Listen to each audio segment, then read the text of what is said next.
اللهم صل وسلم على سيدنا وحبيبنا محمد وعلى آل سيدنا محمد كما صليت على إبراهيم وعلى آل إبراهيم في العالمين إنك حميد مجيد. اللهم صل وسلم عليه في كل وقت وحين. اللهم صل وسلم عليه في العالمين إلى يوم الدين. بسم الله الرحمن الرحيم. الحمد لله رب العالمين والصلاة والسلام على سيدنا محمد وعلى آله وصحبه أجمعين. Alors aujourd'hui on va aborder la 6e épisode de notre série Al-Shama'il Muhammadiyya. Alors donc du chapitre 26 au chapitre 30. Alors chapitre 26, Babu ma ja'a fi idami Rasulillahi sallallahu alayhi wa sallam. Alors notre mère Aïcha radiyallahu anha a rapporté que Qala Rasulullah sallallahu alayhi wa sallam Ni'm al-idam al-khal. Alors l'idam c'est la sauce, toute chose ou bien sauce qu'on peut manger avec du pain. Alors al-khal c'est le vinaigre. Alors la sauce préférée du prophète sallallahu alayhi wa sallam était le vinaigre. Mais bien sûr lorsqu'on dit vinaigre ça veut dire le vinaigre naturel. D'ailleurs il existe dans le marché le vinaigre naturel. Bon, on ne va pas rentrer dans les détails, mais il existe. Or, si le prophète dit Kulu az-zayt wa ad-dahhanu bih fa innahu min shajaratin mubaraka. Alors, zayt, ça veut dire l'huile d'olive. Je dis bien l'huile d'olive. Donc, c'est-à-dire manger l'huile d'olive et masser avec. C'est à l'origine d'une arbre mubaraka. Ça vient de al-baraka. Donc, on a déjà parlé de baraka. Ça veut dire al-baraka, c'est quelque chose de comme une bénédiction.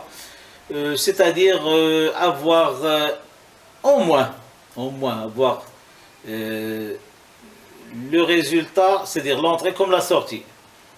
Par exemple si je mange par exemple un demi-kilo de viande, logiquement il y aura j'aurai par exemple telle calorie. Par exemple, je ne sais pas moi, 200 calories, quelque chose comme ça. Au moins, peut-être plus s'il y a la baraka. Mais si je mange un demi-kilo de viande et je n'ai pas d'énergie, ça veut dire que je n'ai pas de baraka. Ou bien j'ai par exemple, je vais parcourir par exemple juste 5 ou 6 pas et ça y est.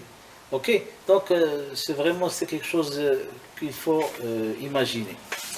Peut-être on va revenir, Inch'Allah, après en détail. Alors, en fait, on doit on fait des choses. On doit manger l'huile. Comme le prophète dit Kulu az-zayt. Naturellement, on a l'impression que l'huile d'olive se boit. Bon, c'est pas grave, on va démontrer pourquoi. Alors, on doit manger l'huile, bien sûr, avec du pain. On ne va pas la manger comme ça, avec du pain, bien sûr. Lorsque je dis pain, avec toutes sortes de. Comment dirais-je? C'est-à-dire de viennoiserie, si vous voulez bien. Pain, c'est-à-dire parisien, je ne sais pas moi, comment on dit au Maroc, le msemen, etc., etc. Toutes choses qu'on peut, qui les chiens, par exemple, l'orgue, d'accord? Toutes choses faites à l'aide de la farine ou bien du blé. Donc on mange l'huile. Alors que le miel, on doit le boire. Alors on va aller au Coran. قال تعالى يخرج من بطونها شراب مختلف ألوانه فيه شفاء للناس. C'est-à-dire, bon, on va traduire le verset. De leur ventre sort un liqueur aux couleurs variées dans lequel il y a une guérison pour les gens. Alors, c'est-à-dire, bon, Botoniha, c'est-à-dire les ventres de l'abeille, c'est bien connu ça, d'accord? Mais il sort bien sûr un charab, donc il a un liqueur, il n'a pas dit un liquide, un liqueur. Alors on va voir. En général, c'est une guérison, fihi shifa, c'est un médicament. Ben justement, on sait bien qu'il y a des sirops qui sont à la base du miel. Alors attendez, Alors, le miel est à boire, mais ce n'est pas un vrai liquide, soi-disant entre le liquide et le solide. Mais bien sûr, on pourra boire l'huile et éventuellement manger du miel. Pourquoi pas? C'est pas interdit. Mais le premier cas, c'est le plus bénéfique pour notre corps, c'est-à-dire manger l'huile et boire le miel. Voilà. Donc, chapitre 27, Ma ja'a fi safati wudu'i Rasulullah sallallahu alayhi wa sallam. En fait, le prophète peut manger sans avoir fait son ablution. Mais en général, il était toujours en ablution. Mais normalement, l'ablution sert au moins, enfin, sert à la prière et au tawaf. Le tawaf, c'est-à-dire tourner autour de la Kaaba 7 fois. On va voir ça plus tard. Moi, je suis désolé parce que, plus tard, c'est-à-dire, Inch'Allah, donc peut-être c'est plus tard, feront l'objet de quelques leçons, hein, parce qu'on ne peut pas rentrer en détail de détail. Alors, justement, il y a un autre hadith, mais ce n'est pas ça le contexte, mais c'est pas grave si on le cite. Le prophète sallallahu alayhi wa sallam était chez quelques-uns, donc ils ont mangé la viande du chameau. Alors, on ne va pas rentrer dedans, mais après, il y a un hadith qui dit, si on mange la viande du chameau, il faudra faire l'albition. Il vaudrait mieux refaire l'albition. Même faire l'albition. On va voir ça plus tard. Voilà.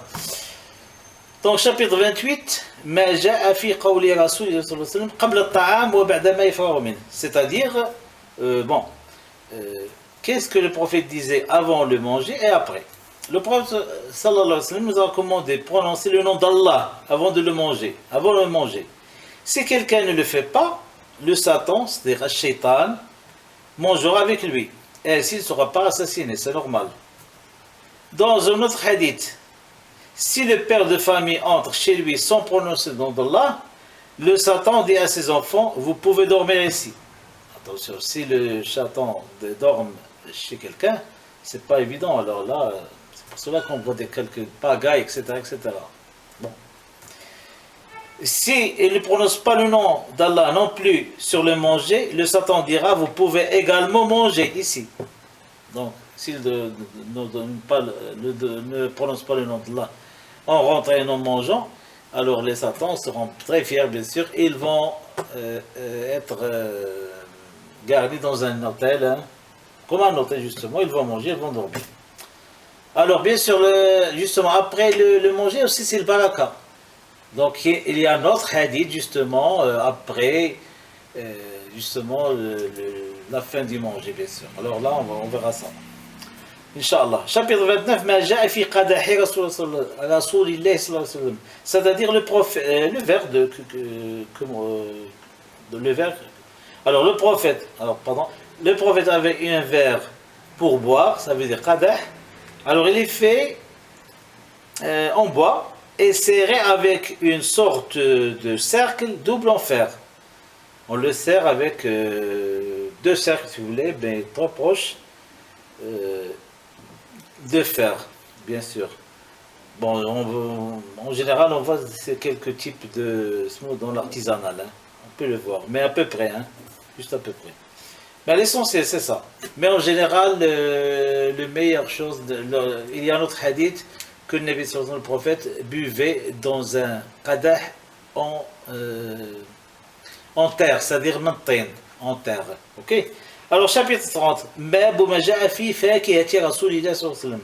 C'est-à-dire le dessert du prophète sallallahu alayhi wa sallam. Alors, Abdallah ibn Ja'far a rapporté que le prophète mangeait le concombre avec les dattes molles. Le concombre, on le dit ici en diététique marocain, le fakous. La date molle, qu'est-ce qu'on veut dire la date molle? Les dates, c'est-à-dire juste avant le séchage. C'est-à-dire, on peut, comme le balah, en général, on peut voir une date moitié sèche et moitié molle. D'accord? Alors après, donc il y a une grande différence entre les dates molles et les dates sèches. D'ailleurs, parmi les matières interdites qu'on peut interpréter de riba, comment c'est-à-dire comme une sorte de quelque chose de haram, dû à un ajout de quelque chose. Par exemple, on ne peut pas vendre 1 kilo de dattes molles avec un autre parce que lorsque les dates se sèchent, ils perdent en poids. C'est pour éviter al-gharar. Le gharar, ça veut dire ne pas, c'est-à-dire ne pas tricher, hein, pour éviter de tricher les gens. Donc chaque chose qui triche les gens, elle est écartée, elle est haram. D'accord? Essentiel. Donc le prophète sallallahu alayhi wa sallam mangeait le concombre avec les dattes molles et aussi le melon avec les dattes molles. Lorsque je dis melon, attention, melon, ça peut être le melon jaune, c'est ce qu'on sait ici au Maroc, le melon jaune. Aussi le melon rouge. Bon, on n'a pas vu de melon rouge, mais en fait le melon rouge c'est le pastèque, hein, c'est ce qu'on appelle de l'ail. Et ici le melon jaune c'est ce qu'on appelle al-batter. D'accord? Donc ça c'est très intéressant de manger justement. Alors on a chez nous, c'est pas trop cher. Donc on peut manger déjà le concombre, je pense qu'il est disponible toute l'année avec les molles, hein, d'accord? Bon, le pastèque il vient de disparaître, bon le melon, mais on peut trouver le melon jaune. L'essentiel, il y a toujours une possibilité de manger comme le dessert de An-Nabi sallallahu alayhi wa sallam. Alors, ceci dit, donc on met fin à notre épisode. Merci de l'avoir suivi. À la prochaine, Inch'Allah. Wa sallallahu alayhi wa sallam ala sayyidina Muhammad. Wassalamu alaikum wa rahmatullahi ta'ala wa barakatuh.